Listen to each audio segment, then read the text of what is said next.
محمد رسول اللہ یعنی آپ صلی اللہ علیہ وسلم کو اپنے رسول مانا، ان کی شریعت پر عمل کرنا ہمارے لیے فرض ہو گیا۔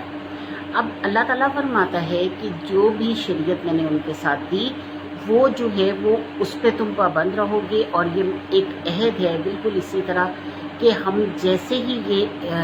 پڑھ لیتے ہیں، جیسے اب ایک مثال ہے کہ ہمارا جیسے نکاح ہوتا ہے، نکاح ہونے کے ساتھ ہی مطلب کچھ خطبہ پڑھا جاتا ہے نکاح کا، اس کے بعد ایجاب و قبول کروایا جاتا ہے دونوں سے، اس کے بعد جو ہے آپ اس کے مرد کے نکاح میں آ گئے، یعنی عورت مرد کے نکاح میں آ گئی، مرد عورت کے نکاح میں آ گیا۔ اب مرد پہ ذمہ داری ہو گئی اس عورت کی تمام، یعنی اس کے نان نفقے کی، اس کے خرچ کی، اس کے کھانے پینے کی، اس کی ہر ذمہ داری اس کے ذمہ ہو گئی،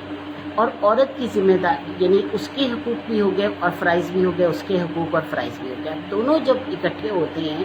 تو ایک دوسرے کے حقوق اور فرائض دونوں کا خیال رکھیں گے تو ان کی زندگی بہت اچھی گزرے گی، اور اگر وہ ایک دوسرے کے ساتھ محبت سے پیش نہیں آتے، ایک دوسرے کے حقوق کا، اس کے فرائض کا خیال نہیں کرتے، تو ظاہر ہے کہ ان کے لیے مطلب پرابلم آئے گی۔ تو بالکل اسی طرح سے جیسے ہی ہم کلمہ پڑھتے ہیں لا الہ الا اللہ محمد رسول اللہ، تو ہم اپنی ساری پسند ناپسند چھوڑ کے ہم اپنے رب کے ہر پسند ناپسند، اس کے حکم، اس کی تمام جو اس کی طرف سے لکھے گئے فرائض ہیں ہمارے لیے، ان سب کو قبول کر لیتے ہیں کہ یہ سب ہم نے مان لیا، اے اللہ ہم اس کا اقرار کرتے ہیں، اور ایز اے مسلم اب ہم پر جو جو فرائض عائد ہوتے ہیں اور تیری طرف سے جو جو ہمیں احکامات دیے گئے ہیں، ہم ان سب کو پورا کرنے کی کوشش کریں گے۔ ہو جاتی ہیں غلطیاں، گناہ بھی ہو جاتے ہیں، لیکن توبہ کی طرف فوراً پلٹ آئیں گے۔ تو یہ ہے وہ ایک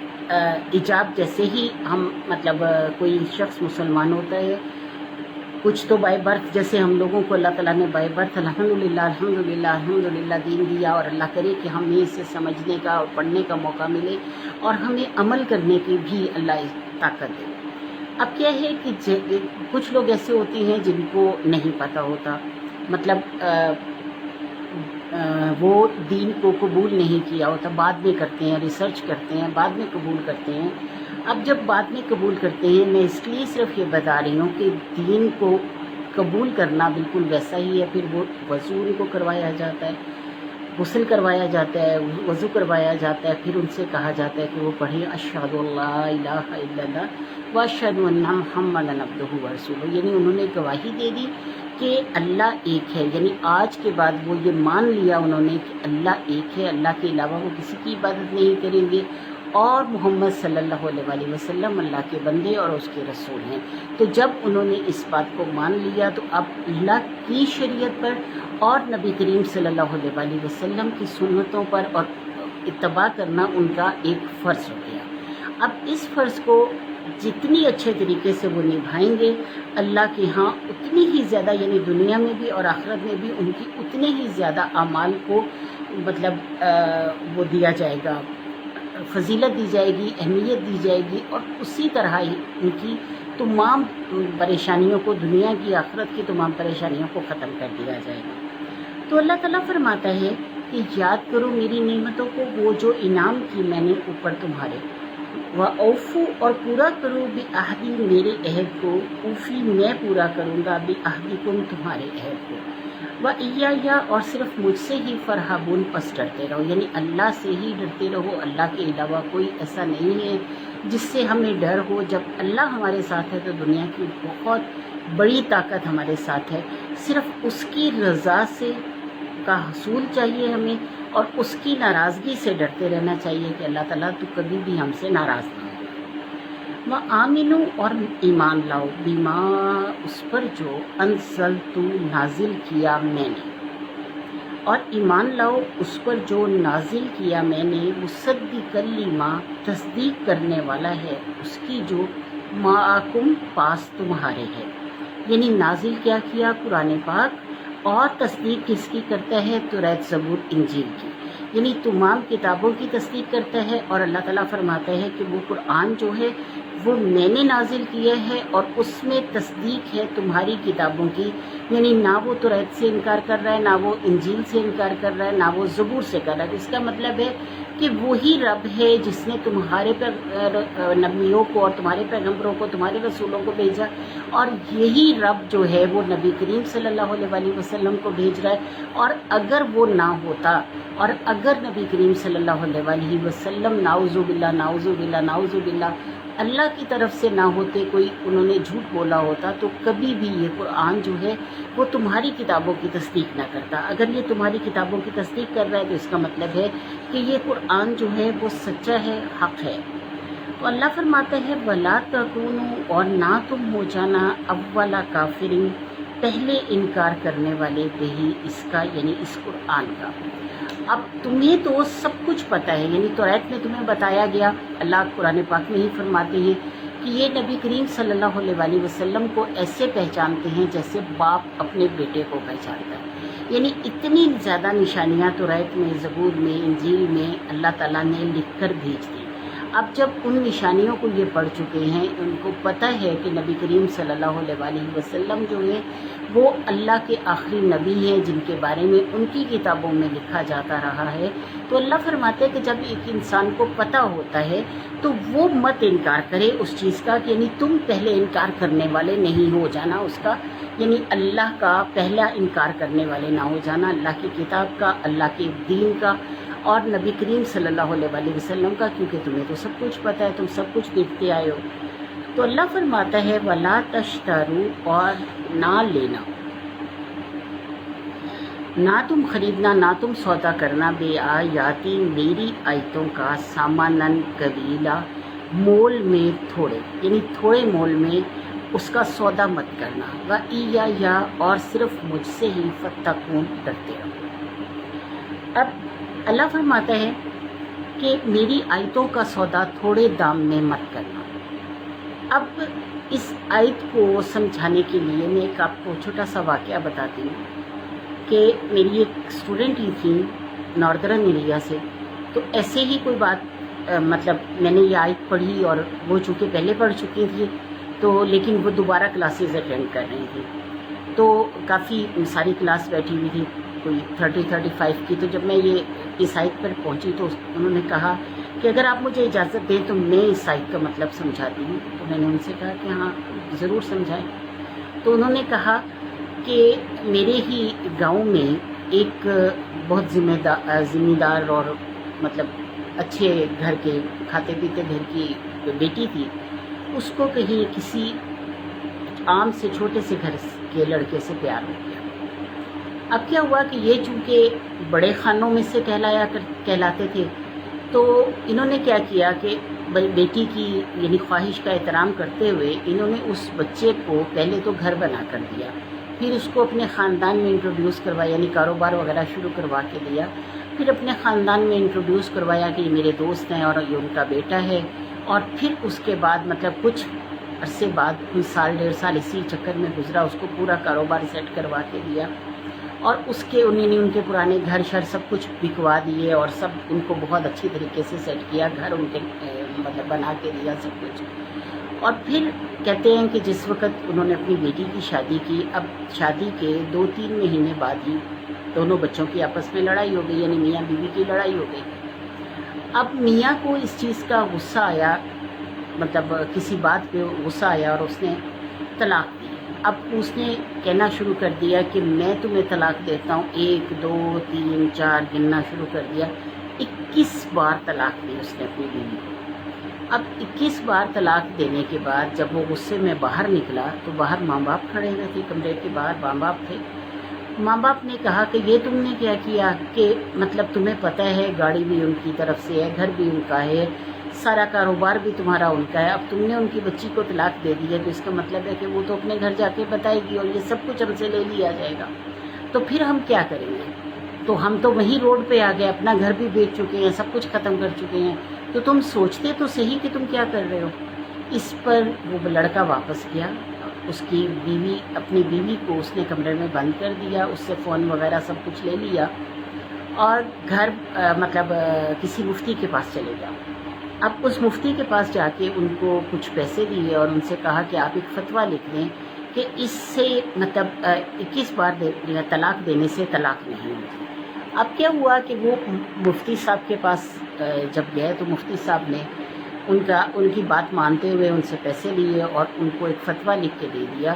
کہ طلاق 3 بار کہنے سے طلاق ہوتی ہے، 21 بار کہنے سے طلاق نہیں ہوتی۔ یہ تو ایک مذاق تھا، غصے میں تھا تو کوئی بات نہیں، ایسا کر لیا ہو گیا تو اس سے طلاق نہیں ہوگی۔ اب یہی جو پیپر تھا جس پہ فتویٰ لکھا ہوا تھا، یہ جا کے اس نے اپنی بیوی کو دکھایا۔ اس کے بعد اب وہ میاں بیوی دونوں اکٹھے رہتے ہیں، وہ کہتی ہیں اس بات کو 5-6 سال گزر چکے ہیں، ان کے 2 بچے بھی ہیں۔ تو اللہ تعالیٰ فرماتا ہے کہ یہ جو سودا ہے یہ انتہائی گھٹیا ہے، انتہائی گھٹیا۔ وہ کہتے ہیں کہ یہی چیز، وہ مطلب خاتون کہنے لگی کہ یہی چیز میں مطلب یہی آیت جب میں پڑھتی ہوں تو مجھے وہ سارا واقعہ یاد آ جاتا ہے کہ صرف چند پیسوں کے بدلے جو ان مفتی صاحب نے ایک لڑکے اور ایک لڑکی کو زنا پہ مجبور کر دیا تو اس کا کتنا بڑا گناہ ان کے سر ہے۔ اللہ فرماتا ہے کہ وَلَا تَشْتَرُوا، اور نہ تم سودا کرو بِآیَاتِی، میری آیتوں کا، ثَمَنًا قَلِیلًا، مول تھوڑے میں، وَإِیَّیَّ، اور صرف مجھ سے ہی فَاتَّقُونَ، ڈرتے رہو۔ اب یہ بنی اسرائیل سے مخاطب ہے اللہ۔ بنی اسرائیل بھی یوں ہی کرتے تھے کہ جن کے پاس پیسہ ہوتا تھا ان سے پیسہ لے کر وہ اپنے فتوے صادر کر دیا کرتے تھے، اپنی طرف سے فتوے دے دیا کرتے تھے، کسی ایک آیت کو کہیں سے اٹھا کر دوسری آیت میں ملا دیا کرتے تھے، اور جب ان دونوں کو ملاتے تھے ان کا مطلب کچھ اور ہو جاتا تھا۔ تو اللہ کے کلام میں رد و بدل کرنا اور اللہ تعالیٰ کے کلام سے ہی غلط قسم کے فتوے جو ہیں وہ لوگوں کو دینا ان کی مرضی کے مطابق اور اس پہ پیسہ وصول کرنا، بالکل ایسا ہی ہے کہ اللہ فرماتا ہے کہ نہ تم سودا کرو میری آیتوں کا تھوڑے دام میں اور مجھ سے ہی ڈرتے رہو۔ وَلَا تَلْبِسُوا الْحَقَّ، اور نہ تم ملاؤ حق کو بالباطل، باطل سے، یعنی حق اور باطل کو آپس میں مت ملاؤ۔ یعنی کوئی حق کی کوئی تھوڑی سی بات سچ لے لی، تھوڑی سی جھوٹ لے لی اور اس کو آپس میں ملا کر ایک ایسا مطلب وہ تیار کر لیا، ایسی کوئی بات تیار کر لی جو کہ ان کے حق میں فائدہ مند ہو۔ تو اللہ فرماتا ہے کہ مت ملاؤ حق کو باطل سے، وَتَكْتُمُوا الْحَقَّ، اور نہ تم چھپاؤ حق کو، وَأَنْتُمْ تَعْلَمُونَ، اور تم جانتے ہو۔ یعنی نہ تو حق کو چھپاؤ اور نہ ہی حق اور باطل کو آپس میں ملاؤ۔ تو اللہ تعالیٰ فرماتا ہے کہ ان دونوں کو آپس میں ملانے سے کیا ہوتا ہے کہ اسلام کی یعنی اسلام کے جو ظہور ہوا اس وقت یہودیوں کے عالموں نے اپنے دین کی رہی سے ہی شکل کا بھی ستیہ ناش کر دیا تھا، اپنی خواہش کے مطابق آسمانی کتابوں کے احکامات کو بدلا، جو کتابیں گم ہو چکی تھیں ان کی جگہ سے اپنی طرف سے کتابیں لکھتی تھی اور گڑبڑ کر دیا تھا، اس میں اصل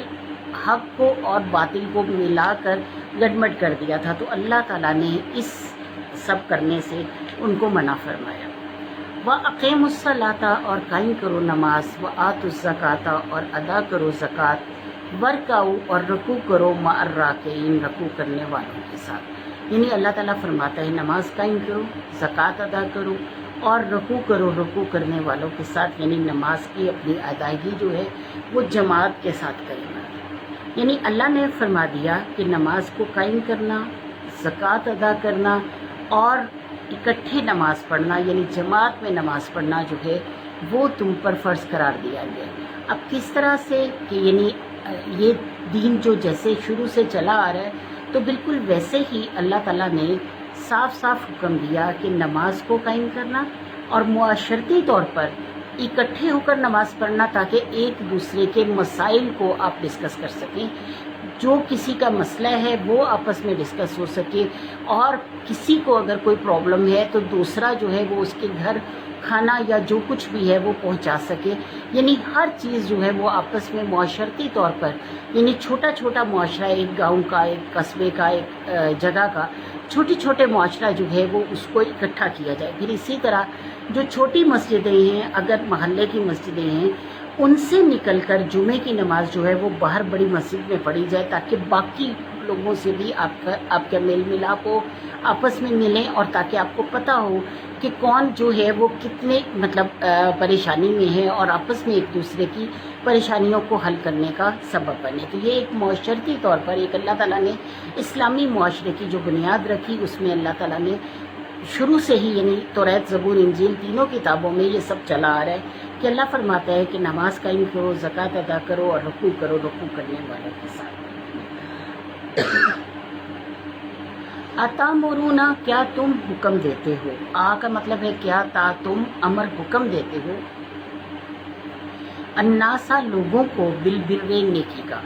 وتنسون اور تم بھول جاتے ہو، انفسکم اپنی جانوں کو،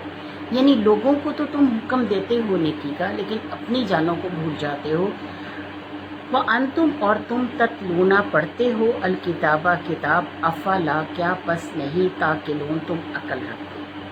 اب اللہ تعالیٰ فرماتا ہے کہ بنی اسرائیل کے علماء میں یہ بات پیدا ہو چکی تھی کہ جتنے بھی لوگ وہ ہوتے تھے، امیر ہوتے تھے، تو یہ ان کی چونکہ ان کے لیے رد و بدل بھی کر دیتے تھے کتابوں میں،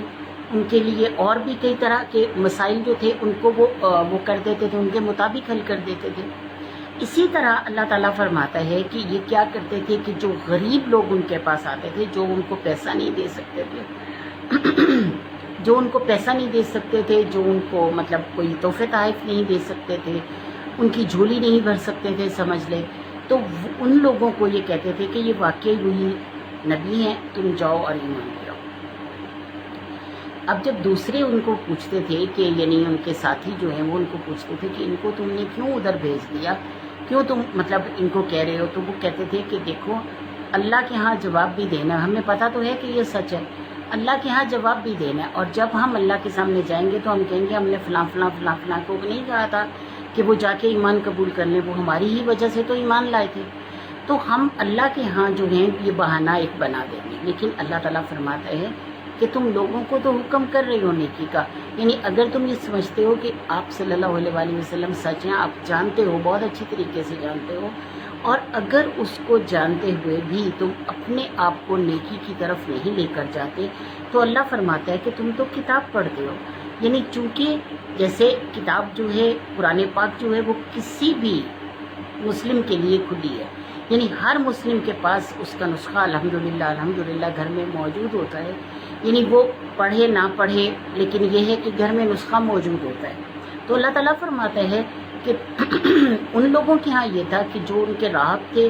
جو ان کے بڑے وہ ہوتے تھے، صرف ان تک وہ مخصوص ہوتا تھا توریت کا نسخہ، اور وہی لوگ پڑھتے تھے، اور پھر وہ ان کو بتاتے تھے، عام لوگوں کو بتاتے تھے،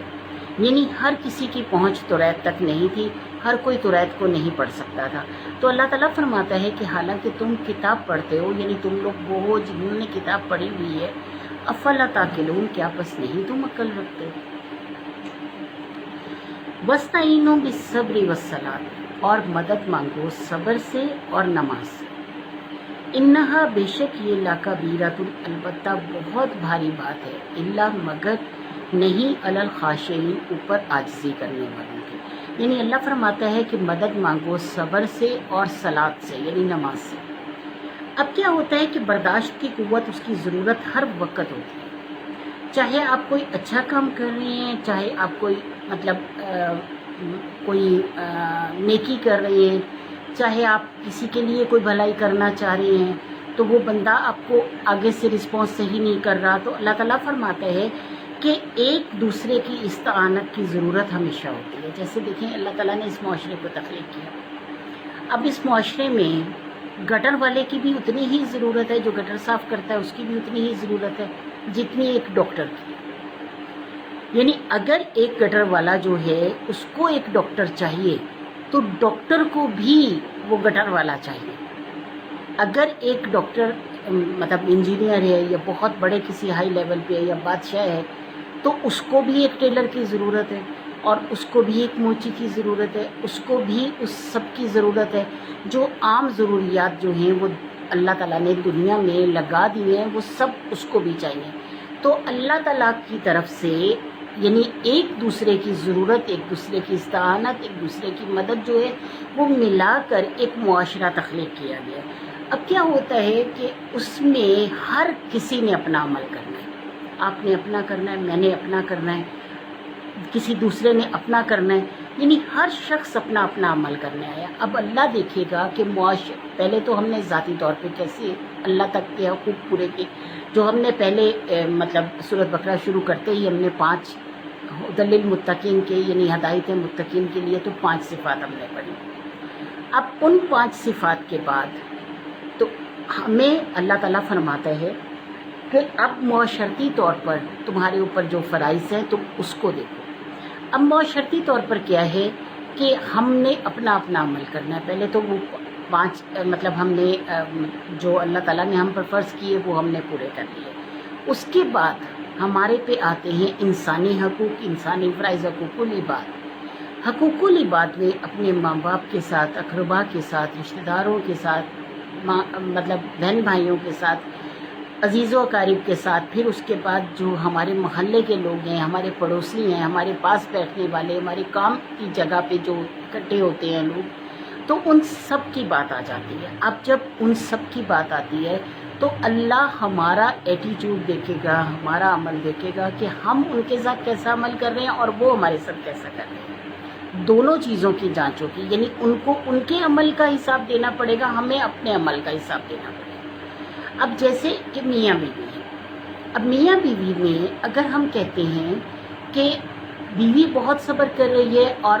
مطلب میاں جو ہے وہ ظالم ہے، تو حضرت آسیہ نے بھی صبر کیا، فرعون بہت ظالم تھا۔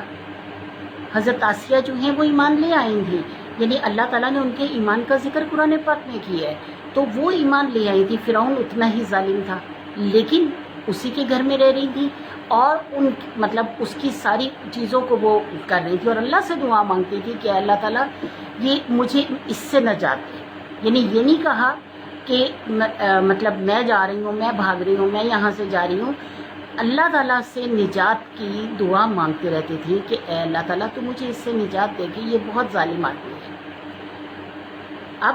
ادھر حضرت لوط کی بیوی جو ہے، حضرت نوح کی بیوی جو ہے، وہ دونوں جو ہیں وہ اللہ تعالیٰ نے کہا کہ عذاب کا شکار ہوئے اور وہ کفر کر رہی تھیں، جبکہ حضرت لوط اور حضرت نوح نے 950 سال تبلیغ کی، حضرت لوط نے تبلیغ کی۔ اب نبی ہیں، نبیوں کی بیویاں ہیں، وہ نبیوں کی بیویاں ہونے کے باوجود وہ ان نبیوں کو کتنا تنگ کر رہی ہیں، لیکن وہ صبر سے کام لے رہے ہیں، کیونکہ اللہ نے یہ رشتہ بنایا ہے۔ اللہ نے یہ رشتہ ایسا بنایا ہے کہ وہ اپنی جگہ صبر کر رہی ہیں اور ان کی مطلب حضرت آسیہ اپنی جگہ صبر کر رہی ہیں اور حضرت لوط اور حضرت نوح اپنی جگہ صبر کر رہے ہیں۔ تو جیسے جیسے وہ صبر کر رہے ہیں ان کی درجات کو اتنا ہی بلند کیا جاتا رہا ہے۔ تو ہر کسی نے اپنے عمل کا جواب دینا ہے، کسی دوسرے کے عمل کا نہیں دینا۔ اور دوسرا جو عمل کر رہا ہے جب وہ کسی کے ساتھ بھی برا کرے گا تو وہ اللہ کے ہاں دنیا میں بھی پکڑ کا مطلب اس کی پکڑ آتی رہے گی اور اللہ کے ہاں بھی اس کی پکڑ کو لازم قرار دیا گیا ہے۔ اب جب حساب کتاب اللہ نے لینا ہے تو بہتر یہ ہے کہ ہم اپنا عمل کرتے رہیں، اور اگر کوئی ہمارے مزاج کے خلاف کوئی بات ہے یا ہمیں کوئی تکلیف دہ بات لگ رہی ہے تو کیا ہے، اللہ فرماتا ہے صبر سے کام لو، صبر سے کام لو، یعنی مدد چاہو صبر سے اور نماز سے۔ یعنی نماز، اس کی بہت خوبصورت ایک مثال میں دیتی ہوں کہ حضرت علی رضی اللہ تعالیٰ عنہ کا پاؤں جو تھا وہ تیر میں پرویا گیا، یعنی جنگ کے دوران پیر پہ تیر لگا اور ایک طرف سے تیر گھس گیا پیر میں، دوسری طرف سے نکل گیا، تو بالکل ایسے ہی جیسے موتی پرویا جاتا ہے دھاگے میں۔ اب شراب تو ممنوع ہو چکی تھی اور شراب کو ایز اے انیستھیزیا استعمال کیا جاتا تھا، یعنی جیسے کہ طبیب جو ہیں وہ جراح جو ہیں جب وہ